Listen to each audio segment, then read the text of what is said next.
Hi there, Capricorn. Welcome to your reading. This is Yetta Pearl, and this is your general angel reading for the week of May 2nd through 8th of 2022. So your cards are starting to come out here, so we'll be patient and we'll we'll get them all out.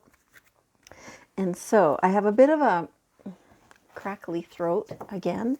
I often get that, and it's allergies maybe, or it's, I did have a cold a couple of weeks ago. Maybe it's still hanging on a bit. I don't know. I get it often. So hopefully it won't disrupt your reading too much. Okay, we have one more card. There it is. All right, let's see. This looks amazing. Looks amazing. So, excuse me. So what is it that you've been manifesting lately? What have you been asking for, wishing for, wanting? It almost feels like you're kind of like a little bit of angst about that, like attention in here from asking for this, and it hasn't come yet. Very soon. Very soon. It's either an answer or an actual physical something or other, but it's like things falling into place, right? And showing you the way forward is how that feels. It's like you've been kind of not really stalled, but things are going less quickly than you want. You've been a little impatient or something like that. Or and it's almost like some of you are not acknowledging that you've been impatient about it. You want this whole thing to be resolved. But you're really, really pulling on your own reins to hold yourself back, to make it so that you don't feel that impatience. You have it anyway. Let yourself feel that. Otherwise it just translates into frustration and the inability to move forward, or whatever it is exactly. Take this as it resonates. Excuse me. And apply it to how it needs to and where it needs to. But the answer is coming very, very soon. So just a little bit more impatience, and, try and vent that frustration, not necessarily to somebody, but like try and just get it out, If you have to go out and be alone and and make noise and yell and scream, then do that. That's always good for you. Gets that stuff out instead of keeping it blocked up inside you. Okay. Now, part of that news or decision or movement in your life has to do with your soulmate relationship. Now, often people will say, or they'll imply, that you only have one soulmate relationship, and I just don't feel that that's true. I feel that we can each have more than one. Sometimes it is a romantic relationship.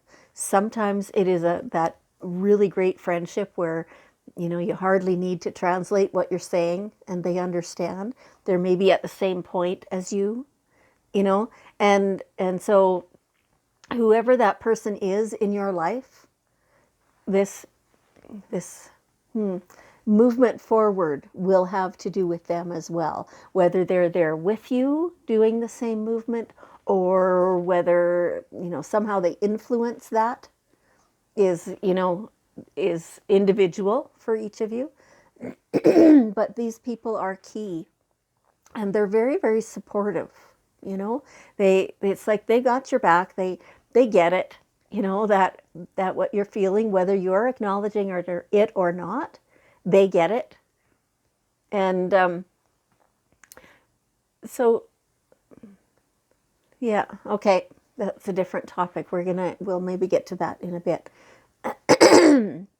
But so this soulmate relationship, it is a very supportive relationship. So if the person who you sometimes think of as your soulmate is not very supportive at this key moment, then they're not truly a soulmate. I mean, they can still be very, very important in your life, and you absolutely keep them. That is not, there's no question there. But they have a different relationship with you other than soulmate, right? So it does feel too like there's somebody separate from this who is not very understanding at the moment, and they might say things to you, and they can be in varying degrees of closeness to you, in terms of your inner circle and things like that. But so, like, if it is somebody who is very close to you, perhaps a spouse, perhaps, a sibling even, or something like that, somebody who is close to you, if they're not very supportive right now, it's just because of where they're at. It doesn't have to do with you. It also doesn't have to do with the situation. It has to do with their relationship to the situation, but not yours, right? So you feel through things of your own, and get your supportive people around you. Have some conversation about that when the non-supportive person maybe is not around, right? Like, you don't want to, like, you just need that support right now. You're feeling that impatience and the frustration and stuff like that. You need your people. Yeah, so gather them, him, her, or them, right? And and let yourself be supported. Let yourself be propped up for now, and it won't take very long.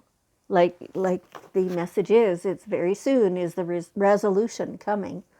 And then when that's happening, even before that, like starting now, try so hard to let go of that stress. Like they hinted at a few minutes ago, if you have to, go out of town, get into the country, go alone. Nobody can see you, nobody can hear you, and make noise. Get that frustration out and that impatience. Stomp your feet and yell if you have words to say. You're not directing that at anybody because there's nobody going with you. And so in that way, then you're not hurting anybody. You're assisting yourself by getting all that stuff out, right? And it doesn't feel good. I mean, you feel really ugly when you're getting this stuff out, when it's heartfelt and from the bottom of your gut, right? It's time to let that go. Get that stuff out, and then the stress will just be so much less. And you need that right now. You need to release that stress. Okay. It's like, this. There's, I don't know, you've experienced this before. This is how you react to things. Just let yourself be what you need to be for yourself. It's like you cover this stuff up and you don't acknowledge the impatient and all that stuff. And it feels like because you're trying to be so strong and be, the leader for everybody else. And you are that. The vast majority of the time, you are that. But right now, you need you. Nobody else can have you for a few minutes. You need you to go vent, to get rid of that stuff, to be real, like to acknowledge that you feel that. You deny it all the time, but it's beginning to be visible. And you need to go get rid of that. Because you know how you are, right? It builds and builds and builds and builds and builds, and nobody else can see it for so long until all of a sudden, you know what? It's getting to be visible these days because you've got so much. You need to let go of that. You can even ask, like the people immediately around you, no matter their relationship, soulmate or not, ask them directly to, not really for support because they don't know how quite. You're usually pretty independent, right? So they don't really know how to support you. But ask them to just lay off for a bit. Stop adding stress. Does that make sense to you? Yeah, you need to do that. It's it's like a boundary that you need to set with your nearest and dearest. Okay. All right. So there's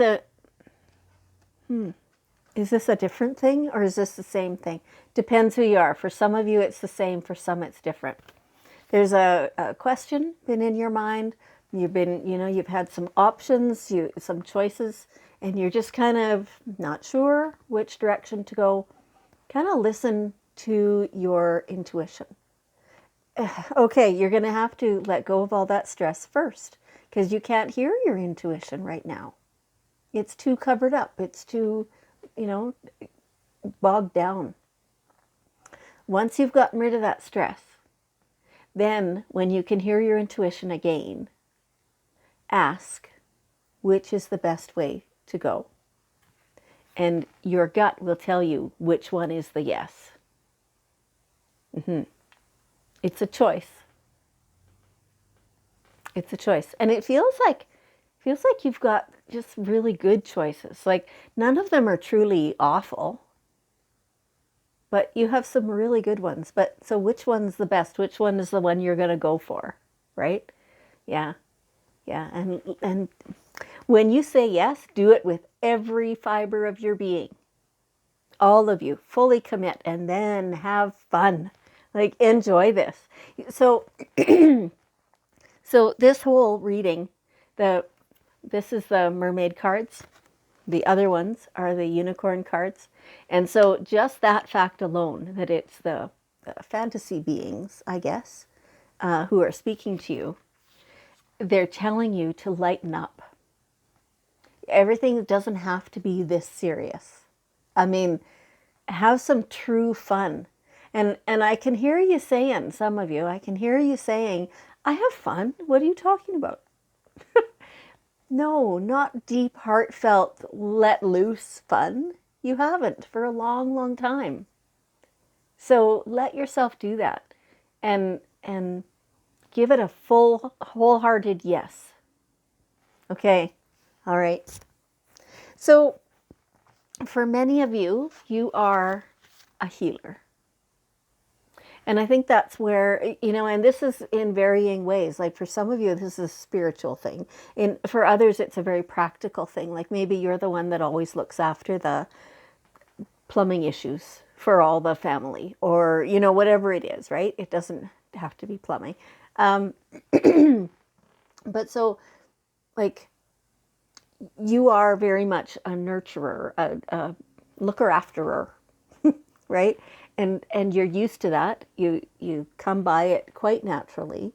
And yet there are times when you just wish that somebody would come and assist you the same way you do them. Like it's like you're just feeling pretty overwhelmed right now, right? And so you can still continue this as yourself, but also go get assistance from a healer. Or, if there's something in the physical realm, right, that you have to do that you're like not looking forward to, get assistance from that. Like this is not just a healer. This is a helper. And so whatever it is that you need help with, ask. It doesn't mean that you are incapable. It doesn't mean anything other than that you want a little bit of help with this thing, right? And in the same way that you're going to ask your immediate people, your inner circle, to lay off with the stress, or, your soulmate relationship for support, ask around for whatever else it is that you need. Because people like giving. And it's time maybe for you to receive. You're a little out of balance. You've been giving more than you've been receiving. Okay. And so here we have kind of the crux of this whole thing. When you sit and you think about your life, what do you want? How do you want it to look? How to feel and smell and taste and all that stuff? Like, just have some daydream time and really enjoy it. Like, make it your best daydream. And it can be anything. It can be, what kind of vacation you want. Or it can be the whole rest of your life. Or it can be, a short-term thing or any kind of long-term thing or anything in between, right? So, like, dream that and imagine it and put yourself in it. And how will that feel? And let yourself feel that without stress. When everything is going smoothly and you've got the exact right people all around you helping you with that. How's that feel? It's delicious, isn't it? Like, yeah, have that big dream and ask for it. Okay, so here we have the daily guidance cards, and we will ask for one last piece of wisdom from your guardian angels. Yeah, okay. All this hard work you've been doing and that stress and everything else, reward yourself. Like, you need a little break. Have some fun. Go party or something like that. And, just be able to relax and let it all flow. Everybody else can look after themselves. Let you just have your break time, your reward time. Okay, it's the best advice I've heard in a long time. Okay, Capricorn, thank you so much. I appreciate immensely that you're here. And I love you. And I will see you next time.